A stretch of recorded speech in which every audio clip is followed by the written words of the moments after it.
Hello. Welcome to the Third Degree Masonic Podcast, where we are always on the level. Today, I have an exciting guest with me and someone near and dear to my heart. Brother Jackson Race of Genoa Lodge number 433. Say hello, Jackson. Hello, Aaron. How are you doing today? Jackson has been a Mason for quite some time, and I have known him for a very large chunk of my life, and he lives quite an exciting life, and I'm looking forward to getting to hear from him and his Masonic journey. Brother Race, how long have you been a Mason? I have been a Mason since, I would say, late 2014, raised early 2015, so about 9 years, somewhere around there. So about the same amount of time I have been, believe it or not. It's funny, I think you and I are about, 6 months or about a year in difference in age. However, pretty much we've lived the same Masonic life since we've been growing up. As I've already said, your home lodge is Genoa Lodge number 433. Where did you first learn about Masonry? So I first learned about Masonry from a handful of people. I've heard about it here and there from different scoutmasters through my adventures of being a Boy Scout and becoming an Eagle Scout later on. And then my friend Curtis, he was the one that convinced me to join DeMolay. And I joined a little later. I believe you joined at the age of 10. I joined at 17, but it's 10 to 21. So I joined at 17, and I was just kind of a background person. And that's where I really learned about a lot of the things. And that's actually where I became close with you as well. I do remember those days.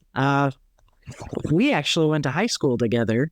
And small world being, when I was a sophomore and you were a freshman, we went on that trip to Florida, and I think that was the first time you and I ever met. We roomed in the same room. We did not know each other at that time. We were not in DeMolay together, and we were not Masonic brothers at that point. I just remember them saying, "Hey, this guy Boy Scout's going to be rooming with us," and I'm like, "Who is that?" And then I met you, and I'm like, "Oh, okay, he's a pretty cool dude. Quiet, doesn't talk much." And then the next thing I know, several years later, here comes Curtis with a petition for DeMolay. "Hey, this guy's going to join." Okay, he's cool. So speaking of DeMolay and Freemasonry, do you feel that they as organizations has helped you grow? I think they really have. DeMolay taught me how to carry myself a lot better, and also how to dress. All throughout my childhood, I would just walk around our small town wearing nothing but a pair of cargo shorts. I'd be in the creeks, I'd be in the quarries, the fishing pole, my hands catching wherever I could. And that was just my life, and it was just great. I loved it. And I actually had the opportunity to join DeMolay 2 times prior. I didn't really make the connection until I'd been one for a while. And both times I was told, "Well, you need to dress up and wear a suit." And I go, "That's not happening. You're not going to get me in a suit." And Curtis got me to join. He begged me to do it, so I did it. And I learned how to wear a suit. I learned how to tie a tie, a simple overhand. I'm a simple man. Stuff like that. And I'm really proud of some of the things that DeMolay has taught me. And then moving on to Masonry as well. I think that's just had a huge impact on my life as well. So do you feel like, because I only have DeMolay to reference, do you feel like being in the Boy Scouts and in DeMolay has made you kind of a well-rounded person? I know there's a lot of correlations if you look into some of the things the Boy Scouts do when it comes to your ceremonies and what have you. A lot of them have a lot of almost like Masonic undertones to them, especially with things like the Order of the Arrow, these invite-only hardworking groups where you're kind of handpicked to join. Do you feel like when you were in one, it didn't really feel like there was a big difference between the other? Like you could almost kind of seamlessly fit into those? There were a lot of big differences, but there were also a lot of big similarities between them. Boy Scouts really helped me more with the brawn, helping me become stronger and more fit, and teaching me to survive. I was big into the wilderness survival when I was a Boy Scout, and when I was inducted and asked to join the Order of the Arrow, which also has 3 degrees as well. Interesting. Because it was founded by, I believe it was 2 Freemasons, and they used Masonry as a template. So you get asked to join for the first one, then you have to go through and learn some proficiencies to get to your second level, and then the third level in the Order of the Arrow is you have to be invited. You have to do a lot of great things. I was working at one point in time on my second level at Brotherhood. I never got it. That's one of the things that I think when my children get older. Currently, I only have the one, but when they get older, I want them to be involved in Scouts, and I think I will try to proceed to move up that as well. But a lot of the ceremonies were similar in a lot of ways. That's why I wasn't too scared or timid when it came to doing a lot of the DeMolay Masonic rituals. You'd already done it. Yeah. I mean, you walked through the door and you went, huh, this is familiar. Yeah. So what actually made you decide to join DeMolay? So, like I had said before, my friend Curtis had begged me to join. He said I would be a great fit and they need members. And I said, fine, I'll join. But I'm not doing any parts. You can't make me do anything. And then I ended up doing like 3 different parts. I didn't advance through the DeMolay line, but I was able to be put in other places and stuff like that, and allow our chapter to grow and progress on. And I'm very proud of that. Oh, yeah. I mean, even though you don't go through the line, you need people like that. You need people that are just there to make things successful. They just want to be a part of it. They want to see it grow. They want to see it succeed, but maybe they don't want to be in that leadership role. I found it interesting, to me at the very least, that we don't really pay attention to that very much in our fraternity. It seems to be a big push towards getting in line, going through the ranks, becoming worshipful master of the lodge, and then where you go from that, whether you go to another body and become, you just repeat the same process in the Templars or in chapter or in Scottish Rite. I mean, that seems to be kind of the endless circle of life when it comes to being a Mason, but there's countless people, like my great-grandfather, that I have no evidence of him ever being master of his lodge, being an officer, doing any of that. I think he just liked to be a part of the success and sit on the sidelines, and I'm sure he did parts. I'm sure he did stuff. I mean, who can't?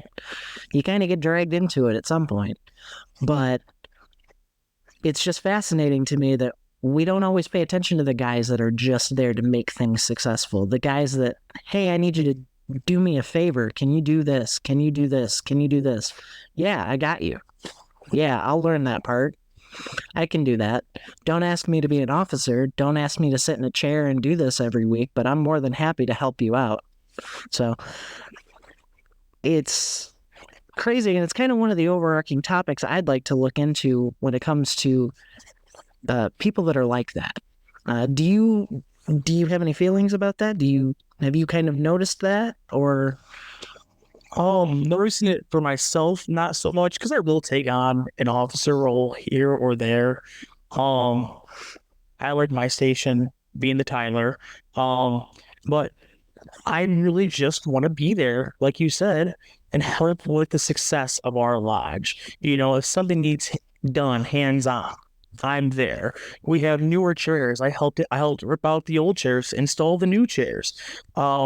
We just did a bunch of renovations to the lodge. I was there helping with a lot of those. We just remodeled our bathrooms, and I was at Menards. I was helping to carry the stuff and throw it in the back of the truck and install it, and it's just one of those things that I want to be there to help the lodge continue to make sure it has a future. if you understand what I'm saying. Oh, I absolutely understand. I don't think anything in our fraternity is done without love. And I think sometimes we forget that just because someone's not always here or they're not always immediately available or they're not making any moves to move up in the ranks, we can't forget about the guys that hold this lodge up on their shoulders. I mean, all of the work that you're talking about, I mean, this is, I just turned 30 myself, which makes you 29 right now. Mm-hmm. I mean, you just have a new baby, just married. I mean, you just started a new job for the county. It's a lot of work. It's a lot to ask of someone to invest that much time and energy when you're already using as much time and energy as you have to take care of your home life. Now you have to come up here and put in extra work that I'm not going to say you're not compensated for, because in theory we are. You're getting that brotherhood and that inclusion and that feeling of success because you're watching something you want to succeed happen, but it's certainly not making our bank accounts any bigger and it's not paying the mortgage, So it's kind of a big balance, at least I think, between what do I need to do to make sure that my home life is good, and then coming back to it, how do I make sure that I'm successful when it comes to lodge? But it's always important, and it's good to know that we have people in our lodges. Every lodge has them. There's always that guy. It's the guy you call when you need something done, and he takes care of it. Don't ask him to take a part or take a chair, but you need a bathroom ripped out? He'll rip it out for you. And all I ask for in return is my name on a plaque. Well, I don't think there's any shortage of being able to put your name on a plaque, brothers. I think that's pretty easy to do. I'll go down to the jewelry store right now. We'll get it popped right in there for you. Get a little 2-inch thing and just put it on the wall. Just somewhere. We'll hide it under somebody's picture, so we'll make them really confused. So, when you joined, did you join Masonry because you were a DeMolay, or was there any thought that maybe, I had enough of this DeMolay thing, I don't think I'm going to join Lodge? Because you and I both know several people who are senior DeMolays that we know very, very well that have zero interest in joining the Lodge. So I would say DeMolay did have a big part in me becoming a Mason. And I would say that, let's see here, marrying to other people in my life that were Masons, and I didn't know until I joined DeMolay and wore the DeMolay wristbands that, oh, I'm a DeMolay too, or, oh, you're a DeMolay, oh, I'm a Mason, this, that, and the other. Those were all kind of different things that kind of helped me decide that I wanted to become a Mason. And it was just, I kind of drugged my feet because I didn't join as soon as I turned 19. It's 19, isn't it? Yeah, 19. Yeah. So I waited. I didn't join until I was 20. I just turned 20, if I remember right. Or I was about to turn 20, somewhere around in there. I did just look at your petition, doing some of the work I'm doing for the Royal Schofield Society. I had to go through petitions and look through everything. I believe you were 20. And also, fun fact, your first line signer was past Grand Master Charles R. Murphy. So you're kind of like royalty. I had his autograph, the Charles R. Murphy. But there was one person that really made me take that step. And, I was dragging my feet, and I'm like, I'll get around to it. I'm going to do it when I'm ready. And there was one push, one nudge that I needed. And honestly, that was when you had joined. And I had looked up to you, And I'm like, well, he's a master mason now. He's technically a dad advisor for the DeMolays. He's a DeMolay and a dad advisor at the same time. Like, how do you do that? And You make it up as you go. or when you would join, I'm like, well, that's it. Sam joined, you would join a different lodge.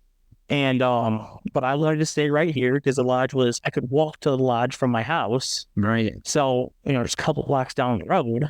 So I decided to stay here, but that was the one little last push that I needed.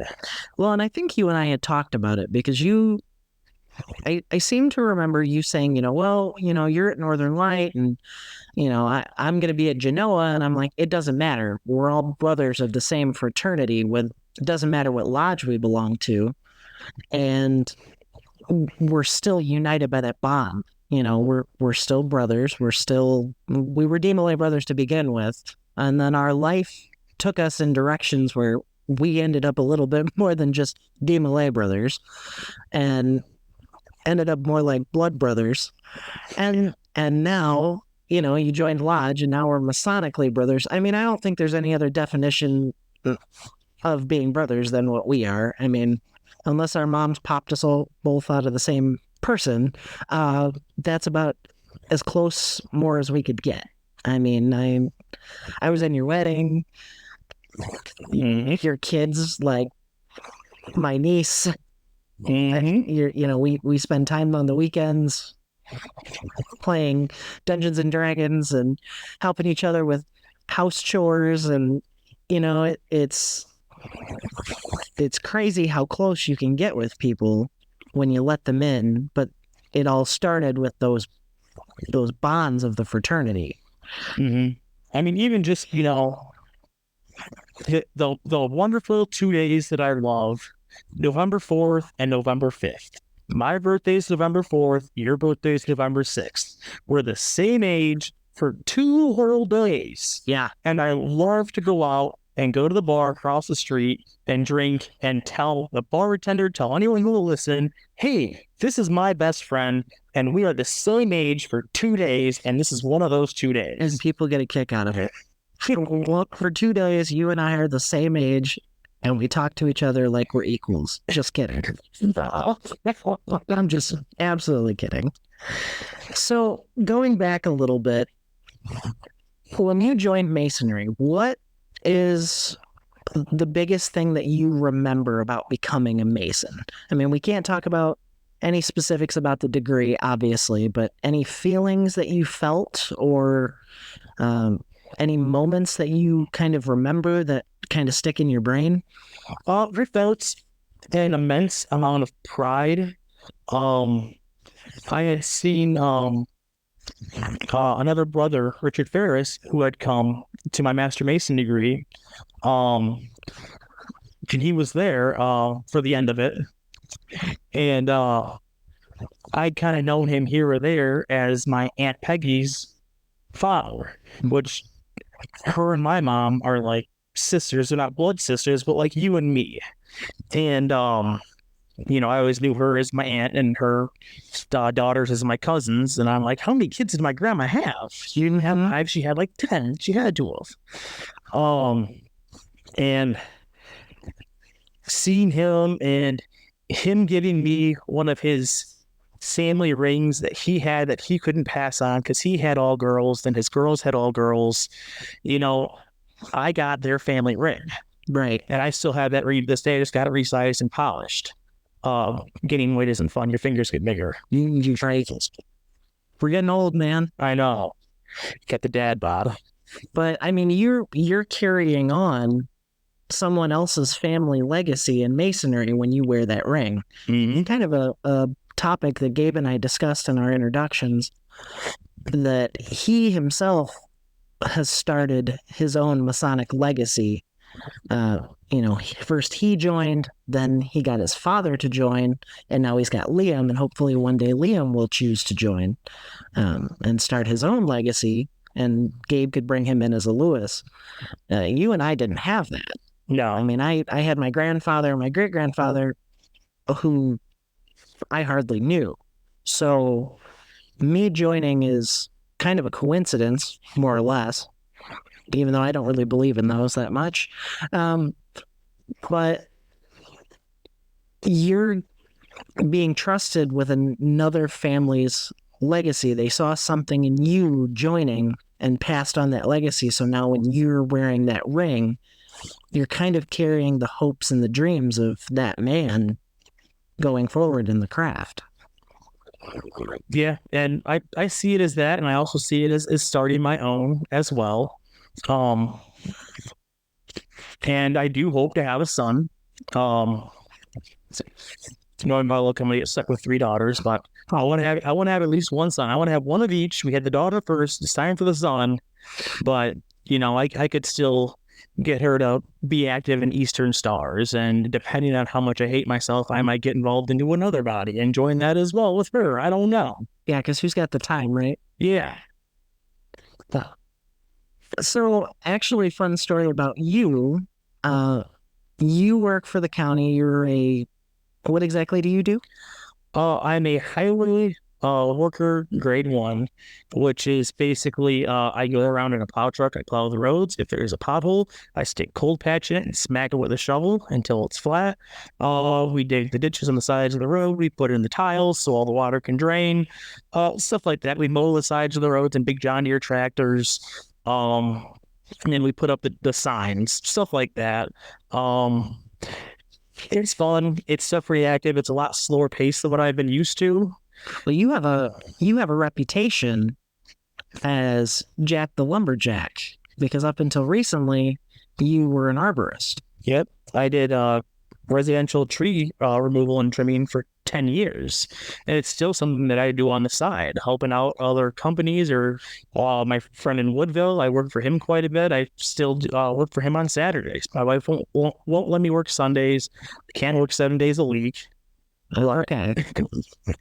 Who would want to? I know. But I actually have heard multiple stories, even just recently at the Grand Masters Convocation in January. I had a discussion with Brother Fish. He had a story about how you kind of showed up randomly to help some old lady cut down a tree because it just needed to be done, and you knocked on her door and he happened to be there. And you had no idea that he was a Mason, and he was just like, who is this guy? He just shows up. He just showed up and cut down this lady's tree. No questions asked. And then the next thing you know, he hears your name in a meeting. He's like, wait, I know that guy. So you kind of have a reputation as not only Jack the Lumberjack, but also kind of as a helper, as the guy that you call when you need that help. How do you feel about that? I would actually really like that. That makes me feel quite a bit of pride. Because I've always thought of myself as a helper. I love to help, whatever I can do to help make a difference, or even just brighten someone's day just a little bit, just a smile and a wave, a head nod. Sometimes that can be enough to brighten someone's bad day. I always try and do whatever I can within my limits, and sometimes outside of my limits, to try and help somebody and make their life just a little bit better. Because if I can do that, then, well, before I had my wife and my child, then I could justify my existence. Now I have a wife and a child, and that's plenty of justification enough now. Right. But so we had already spoken that you are currently the Tyler of Genoa Lodge. This is not your first year being Tyler, correct? this is my second year now. And you were given the option to move up. Why didn't you? Well, for a number of reasons. One of the same reasons as in DeMolay. I don't have quite that drive to move up and take a leadership role. Not saying that I don't think I could be a good leader of the lodge. I think that'd be a wonderful opportunity for me, but I'm very hands-on for a lot of things. I can memorize footwork. I can do whatever you need me to do physically. It's just I cannot memorize parts. I am terrible at memorizing things. Tyler doesn't really have any speaking parts, and You knock on the door. yeah, blah blah blah. Cool, thumbs up. It's all, if I want to, I can only just give a thumbs up. Do you think maybe one day you might move up in line? Well, I think it's a definitely possibility. I would possibly do steward because I do enjoy cooking, and uh, excuse me. There's not a whole lot of speaking parts for them as well, but there's a lot of footwork, and I'm good with that. I'm good with walking and knowing where to turn and what to do. Um, I just when it comes to words, it's just not my forte. I'm a man of action. I don't think I do, Hmm. but Hey, nothing wrong with that. You'll get no complaints from me. and also being the Tyler of the Lodge, you know, You're the protector. yeah, I am. That is my job. We're given a little ornate toy sword that I could probably poke you with, but there's a lot of anti-Masonic um groups and ideas out there, and I do take the safety of the lodge and everyone inside of it seriously. I don't just have a sword. I bring what I need to protect the lodge. Well, and I will tell you that being the junior deacon and knowing that you're sitting there, I too usually bring what I need to protect the lodge because my job is kind of to guard the inside. So I'm the last line of defense, whereas you are the first line of defense. And it makes me feel better knowing that it's you sitting out there because I know you'll handle anything and I know that we're safe. But if it comes to me, something has gone horribly, horribly wrong.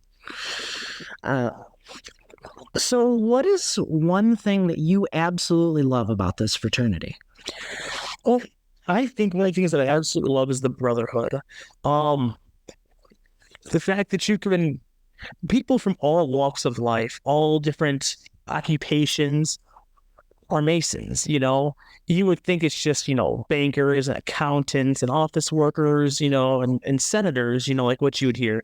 But me, I was a tree trimmer, You have carpenters, you have plumbers, people from all walks of life. And getting to know them, getting to hang out with them and hear their stories and just bond with them. It also was a great bonus for networking as well. Like, oh, I need my floor redone. Well, so-and-so does carpets. Give him a call. He might give you a discount, And even if he doesn't, I'm all for supporting a brother and supporting local businesses. Makes sense. I think everybody has something in this fraternity that they kind of gravitate towards. I too am in the same boat as you. I'm here for the brotherhood and the general bonds that keep us together. So it's amazing to have someone that feels the same way that I do when it comes to why we do this in the first place, because it's definitely not convenient, but I would do anything for my brothers. If you could change one thing about our fraternity, what would it be?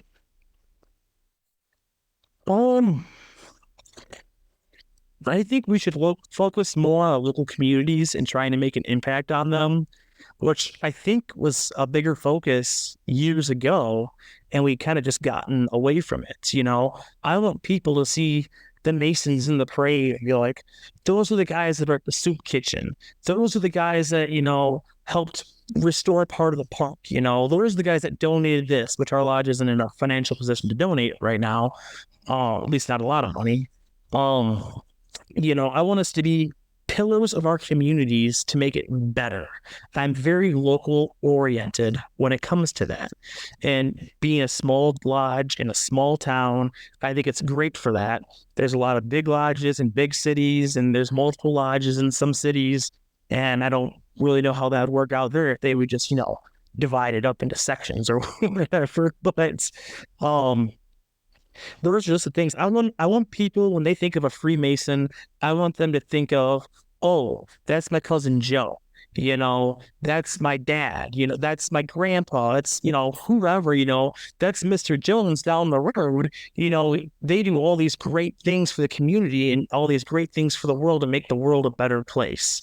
That's something that I want to see more take an active role, because a lot of Masonry is just a lot of degree work and a lot of people working on memorizing it and becoming more proficient in the degree work, which is nothing wrong with that. That's just not me, You'd rather be doing something. Yeah. I can get that. Do you have a Masonic hero or idol? Not one per se. There are a lot of Freemasons that I look up to. Um, just to name a few, President FDR, Franklin Delano Roosevelt, and Winston Churchill, they were both Freemasons, and they both led two of the most powerful nations in the world in the biggest conflict that the world was having at the time. Very significant things. John Wayne was also a Mason from what I've read as well. And he's always been, I mean, everyone loves John Wayne. Yeah, who doesn't like him? Who don't like the Duke? Yes, you're dad will always make you sit down next to him and watch John Wayne with him, and you're like, but Dad, Teen Titans is on. I'm gonna watch that. Well, We're watching this Western movie. The same as the other Western movie that we watched 2 days ago. Yep. Gotta love it. What is your proudest moment as a Mason so far? I find it hard to nail it down to one moment.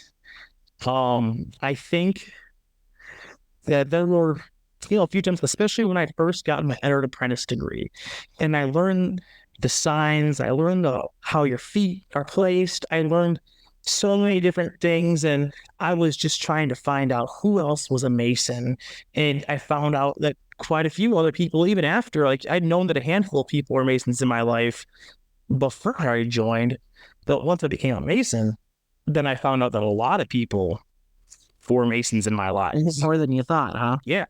There was a gentleman down the road, his name was Jack Warren. He was a member of this lodge. He wasn't very mobile in his older age, but I'd always grown up, going over to his house. Jack, go down in the basement. There's piles of pop. Take a pop, My parents would go over there to have martinis, and it was always a get together. They'd always watch the house state games over there. And I didn't know he was a Mason until we were out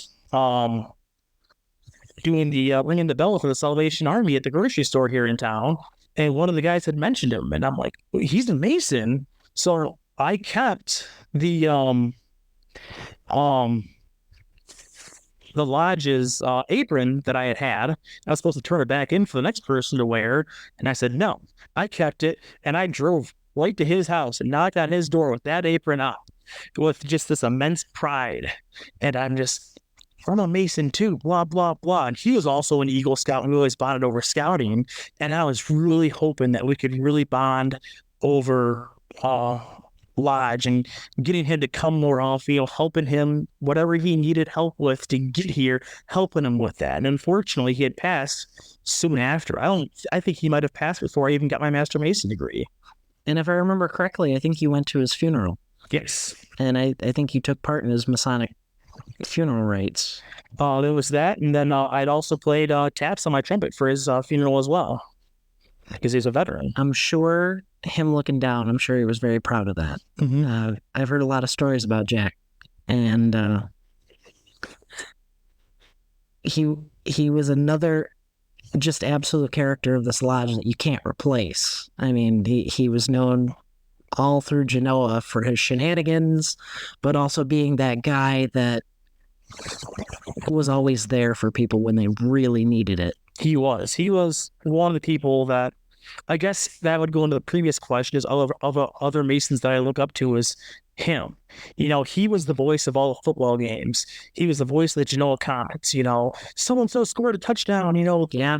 He led the Boy Scout troop in town, him being a senior Eagle Scout and his sons being in Scouts as well. He was an Ohio State alumni, and the impact that he made in the community and the knowledge that he had over all of the years is just insane. And I'm really sad that I didn't make the time to go sit down and talk with him man to man more often. It's much the same pain that a lot of people feel when, like, their grandparents pass. I should have visited more often, and that's how I feel with him. Do you have any advice that you'd like to leave for future Masons? So I'm going to give a really generic answer for this. Boo. But it's very true. you get out of the organization what you put into it. If you put minimal effort and show up to a meeting here and there, you're not going to get anything out of it, you know. But if you're always there and you're making connections with the people, you can hang out with them, you know, you can make a great thing there. If you want to get in line and move up and learn all the degrees and give lectures and stuff like that, and you can really find that enjoyable, which I find is torturous almost.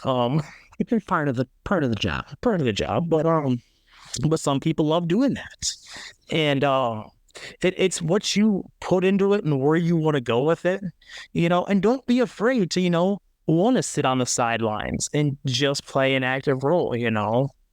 There are a lot of parts that don't need speaking if you want to be like me and just, you know, walk around, you know. And I mean, I'm limited to like a paragraph or two for whatever I do. I can do speaking parts. I'm not a mute, but it just comes with it. You know, I just Won't be afraid to sit on the sidelines, but also don't be afraid to take an active role. There's different roles in this lodge. It's not just the guy sitting in the chairs, like we talked about before. mm-hmm. Every lodge needs that guy that you call when you need someone to show up last second to a charity event, or to ring the bell for the Salvation Army like we did recently. Or, hey, man, we've got to carry this heavy cabinet up 3 flights of stairs. You busy? You could say yes. Or you could say no, and you could show up and help, and you'll probably have a good story about it later on. You know, I think a lot of young new Masons also should state a lot of their opinions in meetings. A lot of times they want to stay quiet, you know, and don't want to really rock the boat, you know. And when I visit other lodges, I make my opinions, you know. But we've gone to a Carter Lodge a number of times before, and I remember the one issue they had was, oh, we need to get a dining fly to set up for our thing that's going to be at the Apple Festival and this, that, and the other. And I'm standing up and I'm giving recommendations and this, that, and different ideas on what you can do and how you can do it. And I'm not even a member of that lodge. Right. Well, you know, it's just kind of who we are. We're kind of we're helpful. Mm-hmm. As we go forward, and I know you and I are pretty young to be kind of thinking about this, but it's probably never a bad time to be thinking about it. What would you like to leave behind for the future? I would like to leave a much stronger lodge than what we have now, because the lodge is in a state where many other lodges are in currently, where a lot of the older members, the majority, are passing away. And it's very sad and unfortunate. We're losing a lot of good members. And I want to build up the next generation. You know, there's not a whole lot of people that are our age in our lodge, you know, and we're just trying to bring in whoever we can, who we think would be a good fit, you know, the people that we know, that we have known for years. And, you know, have you ever thought about it? You know, if you want, ask me, and I will lay it out on the table right here, you know. And it's, I want to, and again, we've been doing a lot of renovations to the lodge, and I want to leave the lodge in great condition as well. You know, when we first had joined, the lodge was old. I wouldn't say it was run down. It was just very dated. And I want to make the lodge be a pillar of our local communities again, where people see them and they don't go, those are the guys that run the world. You know, up until December, I drove a 2002 Ford Ranger that broke down every other day. If I was in a group that ruled the world, I'd drive something a little bit better than that. No, it's true. But I want them to, you know, see that those are the guys that, you know, help the school. Those are the guys that help do this. And like I had touched on before, I want to build up that presence in our community, that positive presence. Fair enough. Last question. 100 years from now, someone mentions your name. What would you like them to say about you? I would like them to say that I was the go-to guy that could get anything done, if whatever, you know, needed done. You know, like, I remember, you know, I had just joined and Jack was an older gentleman at the time, and the roof caved in. And, you know, Jack's in his 50s and he's on the roof and he's patching it up, you know, which I had experienced doing that from trees falling on houses before we'd come up for storm cleanups, you know. I'd be up there with laths and a nail gun and a tarp, just trying to keep the water out, whatever, could be the thing that would happen. I want to be known as the guy that was Johnny on the spot, always there to help, always there to fix a problem. Even when we're old and gray. Yes. Perfect. I can't think of a better memorial for you myself, my friend.